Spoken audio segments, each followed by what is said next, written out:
Coming up on Cardinals Insider, we're on the road with Victor Scott II. I don't know what half of these buildings are, but Paul Revere had to come through here, bro. Plus, hear what the players find unique about Busch Stadium. Unbiasedly, that is the best playing surface in the whole league. And later, Chip and Brad are sampling some of the best Fenway Park has to offer. Try the lobster. All right, go for it. That was a $20 bite. All that and more ahead on Cardinals Insider.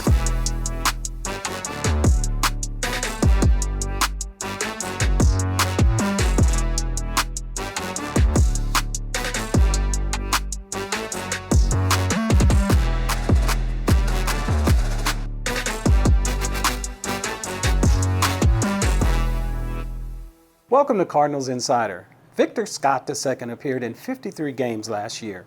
That means he's still experiencing some big league cities for the first time.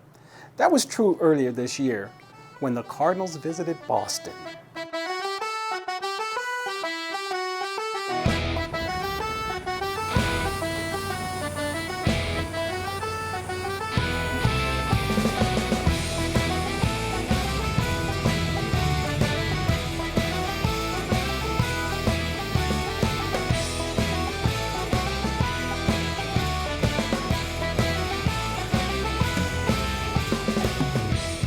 I'm gonna take you around, show you some stuff that I have never seen before, that you all may have never seen before, but it's gonna be pretty cool. Take y'all through my journey and my first experience in Boston. I don't like to be cooped up in the hotel as much. Boston kind of being like a historical place, I wanted to get out here and be able to see this city and explore a little bit before games start getting rolling.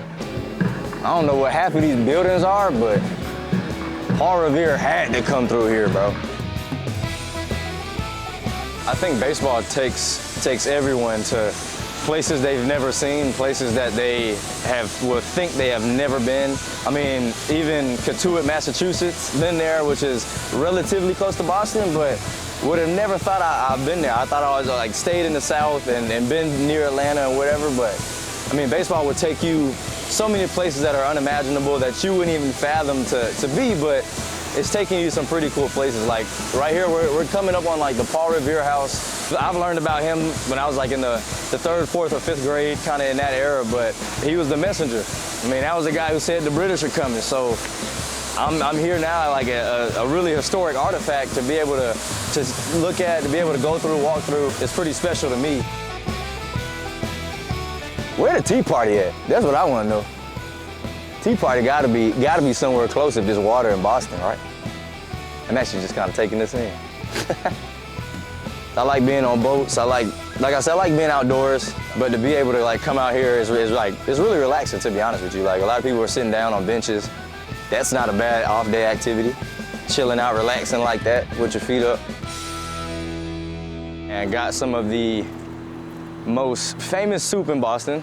Got some clam chowder. So we're gonna sit down, we're gonna try this clam chowder, gonna see how it tastes. Now, I'm a fan of clam chowder. Like I'll normally get that as an appetizer wherever I go, but this is Boston, and this is what they're known for. Now we got my friend right here, Jerry. Jerry's a cool guy. He obviously know about that clam chowder. He's a Boston native himself. We got a little clam chowder here. It came with some New England style oyster crackers. Everybody's told me when you go to Boston, you need to try some clam chowder. That's what we're known for. That's what we're known for. So I'm like, ooh, chowder. As much of a fan as I am, I have no idea what's in clam chowder. I just know clam chowder tastes good. Okay. I see what they say, try it. This thing pretty good. I mean, he's a man of very few words, but I can't take myself serious doing that stuff. He's staring at you, too. You're staring at the clam chowder, bro. It's time for baseball at Fenway Park, and it's the Red Sox home opener here in Boston. There's no place quite like Fenway Park, especially the one and only Green Monster. It's truly a treasure of our game and an icon here in Boston. I mean, it's everything that you see online, you see on TV, the ambiance of it, The visuals are there. You got the big green monster, which I'm right in front of right now.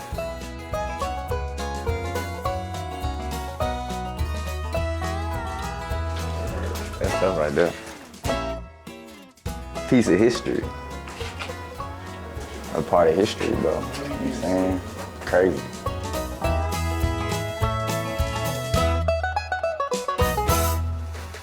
Straight ahead on Cardinals Insider, we learn what the players like about Busch. I just like the view we have too. Like you can see the city skyline. You got Ballpark Village over here. Stay with us.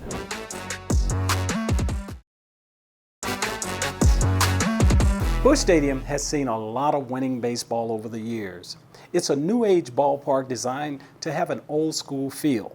So no matter what you're looking for in a baseball experience, Busch offers it. Here's what the players notice about playing in St. Louis.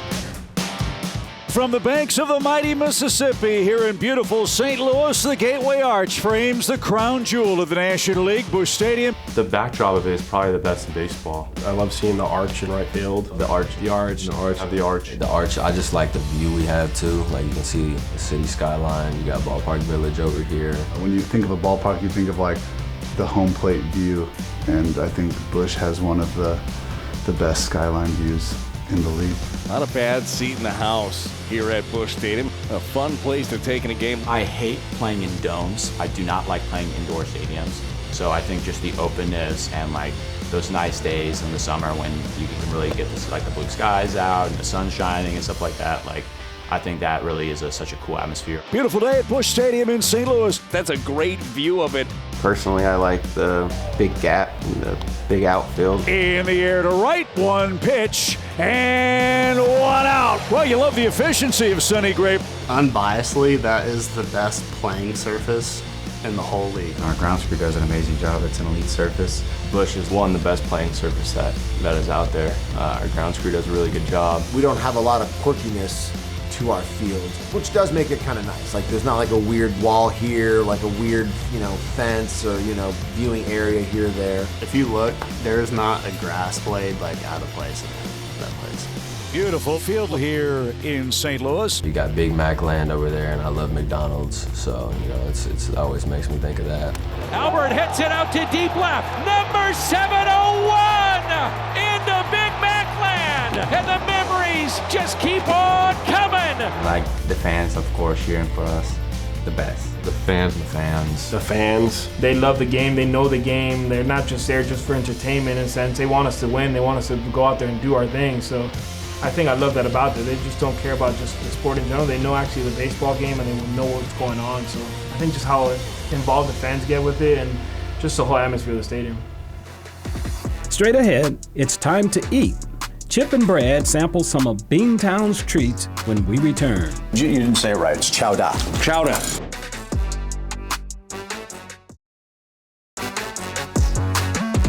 What do you do during a rain delay? Well, if you're Chip, Caray, and Brad Thompson, you sample the ballpark fare when on the road. Here's a Boston edition of a new segment we call Ballpark Buffet. You know, one of the best things about being a major league broadcaster is you get to go all across the country and sample all kinds of different cultures, different flavors, different tastes, and different ballparks. And especially when you're in a rain delay like we are here at Fenway Park, they have some amazing specialties here at the ballpark that we're going to try. Let's start out with the lobster roll. Look at that. Now this thing, I hear at Fenway Park, a good price, okay? Depends on what you make, because that was an expensive lobster roll that they had. This is what we call a per diem buster. So you just eat it like a sandwich, I'm right? Gonna try the lobster. All right, go for it. That was a $20 bite. Probably. Try it? You know what? I'm trying to quit. You know that. I'll try some of the bread later. Yeah. I'm a waste of any good seafood. That's really good. He's out on the seafood thing. This is really good. For $973, it ought to be. Could be yours. Because you look thin. We went out of our way to find something here at the ballpark. What's the main draw of Fenway Park? What's the biggest architectural feature? They have a thing here called the Green Monster Fries. Now we're talking. Okay. Look at these. So what is? Well, the Green Monster is obviously the jalapenos. They look like they're covered with cheese sauce and chili. So here's a dainty, right? We're wearing a suit. I'm going to be pretty careful with this. What do you think? Oh, pretty good. Pretty good? I'm pretty good. That looks good. Yeah. That looks good. Thank you. Oh, yeah, sure, absolutely. Well, I got to try one of those too. Oh, yeah, sorry. Jalapenos? Yep. Are you a jalapeno guy? You might want to try these. These are pretty good. That was messier than I expected it to be. Solid. I like that. So if you want to do the seafood, you can do that. If you want to do the surf turf thing, you can do the fries. The chowder, though. That's the thing, right? Yeah, that's All big. But you didn't say it right. It's chowder. Chowder. Now, are you like... At the ballpark. Are you an oyster cracker guy? Yeah, I'm an oyster you cracker guy. have Okay. You know what? I'm not a napkin guy, apparently. Didn't get any of those. Should have dug in. Oh, well. So, okay. Creamy. Do you want... Here. You need... Wait. Bite it like... You need some of those in there. There you go. You'll like that. Okay. Yeah. That's going to be good. Nice and potatoey. See, look at that. Little pieces of clam in there. See. They got a good chicken noodle soup here, maybe? Do that. A little broccoli cheddar. You can't even taste the clams. Yeah, that's what they always say. It's like potato soup. Taste that. No. Come on. See, it tastes like chicken. All right, I'll try it. Come on. You're lucky we're on TV here. Yeah, I know. All right. Oh, this is not that. See? Well, what do you think? That is. It smells like it. What do you mean it doesn't taste like it? No, it doesn't. No. Trust me. No. Famous last words. I don't like it. Well, it's fine. I would say, for me, 3 out of 3. For Brad, we would say 1 out of 3. I need a Budweiser. Okay. So that's our tour to Fenway. Yeah. There you go. That's okay. Some moments in Cardinal history stand out. They're days which present a clear before and after in franchise history. Let's take a look at one now. The date was December 13th, 2002. The Cardinals inked a pitcher who wouldn't throw a pitch at all in the upcoming 2003 season, but when he returned to the mound, Chris Carpenter would become a franchise icon. Carpenter was not yet the pitcher we think of today. Shoulder surgery sidelined him for the entire 2003 season. That, coupled with 6 so-so seasons in Toronto, made Carp look like an average pitcher. But former Blue Jays teammate and then Cardinals catcher Mike Matheny knew different. He told Cardinals leadership they needed to sign Carp. Pitching coach Dave Duncan saw what Matheny saw, so they made a strategic move to get Carpenter in the fold while he was still recovering. That confidence was rewarded. Chris turned in a 27.6 career WAR in St. Louis, a full 20 games better than his Toronto tenure. Nasty stuff from Carpenter tonight. Carpenter never won more than 12 games with the Jays, and his ERA never sank below 4 in any given season. In St. Louis, under the eye of Duncan, he flourished with a 3.07 ERA in 9 seasons, pitching for some of the best teams in franchise history, including the 2004 pennant winners and the 2005 juggernaut. Got him. It was in 2005 that Carpenter won the National League Cy Young. A 2.83 ERA, 21-5, with 7 complete games. Very good afternoon for the Cardinal ace, Chris Carpenter. Twice during his Cardinals tenure, he won the World Series, including 2011. That postseason, he dazzled, most notably in a pitching matchup that remains one of the best in baseball history, as Carpenter towed the slab against his best friend Roy Halladay during Game 5 of the NLDS in Philadelphia. You turn on the lights in postseason, and he comes alive. Skip Schumacher gave Carpenter a single run with a first-inning RBI double. It was all that either pitcher would get. It was all that Carpenter would need. And the Cardinals have done it! He took the ball again in the NLCS and then 3 times in the World Series, including Game 7 on short rest. What a remarkable play by Chris Carpenter. He would not be denied, and neither would the Cardinals. What a team! The Cardinals are world champs! All of it, earning him a red jacket. December 13th, 2002, the date the Cardinals signed Chris Carpenter, and certainly a day that changed Cardinals history. For Cardinals Insider, I'm Brett McMillan. Still on deck? We revisit a past feature which broke news. Good afternoon, and welcome to a special edition of Newt News. I'm Lars Newpar. That's after the break.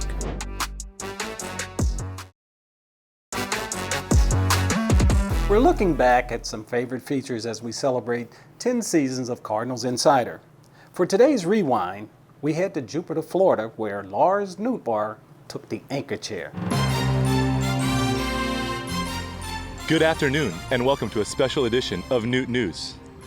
I'm Lars Newpar. Today we're coming to you live from sunny Jupiter, Florida, where everyone is excited to begin spring training. Before we begin with today's news, let's catch up with some off-season headlines.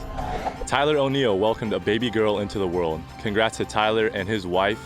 It's kind of giving me a little motivation myself to not be a father anytime soon. Hall of Fame shortstop Azie Smith hit his first hole-in-one this offseason. Azie, I may need some tips on the golf course because I am nowhere near that. Star country singer Adam Wainwright has a new album coming out, and let's just say, it's a good one. And what we've all wanted to know, Miles Michaelis finally cut his hair.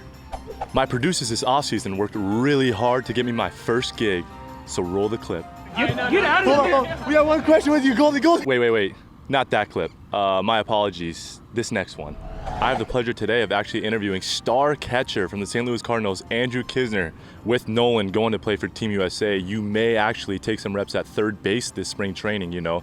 There's going to be a hole there. We don't really know, if Nolan's that guy defensively at third base. Tell me about that. I mean, I was an All-American third baseman in college. Can you say that again into the camera, please? I was an All-American third baseman in college. Was Nolan an All-American third base in college? No, he doesn't have that honor. If you decide to go play for your country, that's great, but you could get your spot taken. I just want to thank you so much for your time. Newt News, we're kind of taking off this year, so, thanks for being our first guest. Hey, thank you, I appreciate it. And that's all for Newt News. To follow along with my journalism journey, please smash the subscribe button and watch more on the Cardinals YouTube page. When we return, you ask, I answer. It's Ask Azie after the break.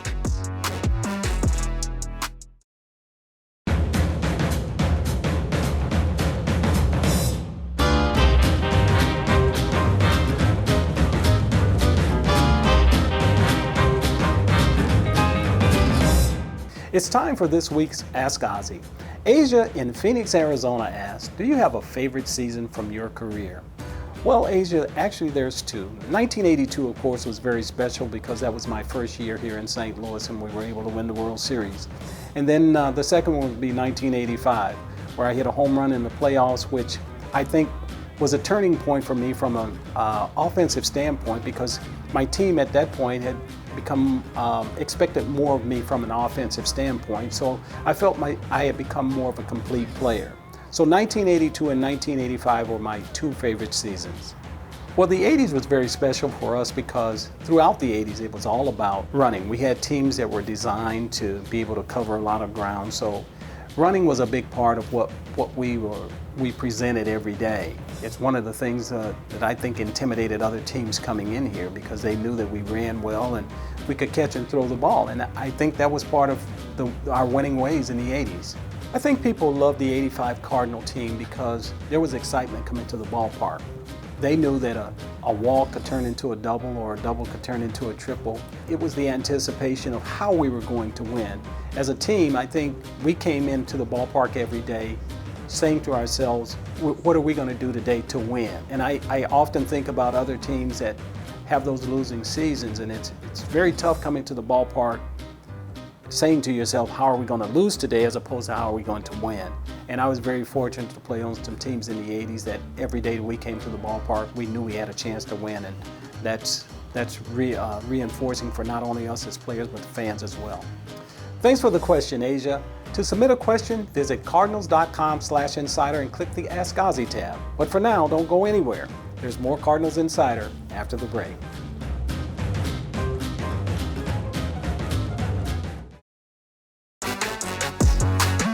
The season is a little more than a month old, and already there have been some noteworthy plays and moments. Those are the focus of this week's Redbird Reels. You know I got a mob, and you know it's time to be quiet. Let you have your little time. Now everybody outside, we outside. Yeah, we outside. Yeah, we out. Yeah, we outside.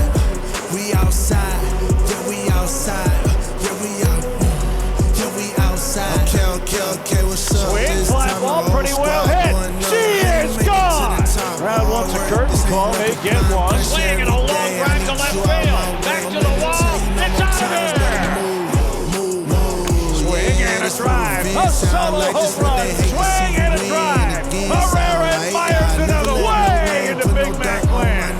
It's a 3-homer game. I got ice in my veins, yeah. Swing and a shot hammered toward right. He's around second. He's on his way to third. Donnie's 3 for 3. Pops this one up, long run. 2 wants it. And Walker with a tremendous diving catch. Makes a dive, shovels the second one, and the turn for the double play. Swing, drive, hit high in the air to left. Nolan Arenado walks him off. So you better move, move, move, move, move, move, move, move, better move, move, move, move, move, move, move, move, you better move. That's it for this episode. You can catch us online at 4 p.m. each Friday at cardinals.com/insider and on YouTube. Thanks for joining us, and we'll see you right back here next week.